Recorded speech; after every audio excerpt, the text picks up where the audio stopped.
دوستو، اگر میں اور آپ اپنے اولاد کے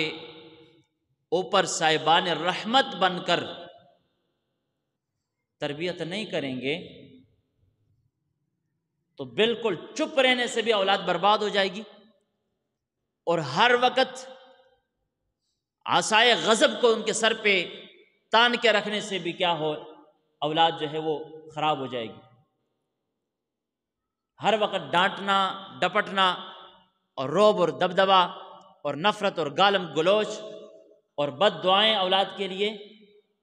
آخر وہ بھی انسان ہے، اس کے دل میں بھی، اس کا دل بھی اللہ نے یہ لوتھڑے کا بنایا ہوا ہے، وہ بھی بالآخر ڈانٹ ڈپٹ سے جو ہے آوازاری اختیار کرے گا، نفرت اختیار کرے گا، اور پھر وقت آنے پہ ماں باپ کے سامنے اولاد اٹھ کھڑی ہو سکتی ہے، ہر بات کا جواب دے دیتی ہے اولاد۔ سب سے بڑی وجہ جو میں سمجھتا ہوں وہ یہ ہے کہ قرآن و حدیث اور اس تعلیمات دینیہ سے ہماری دوری ہے، جس کی وجہ سے اولاد آئے روز بگڑتی ہے۔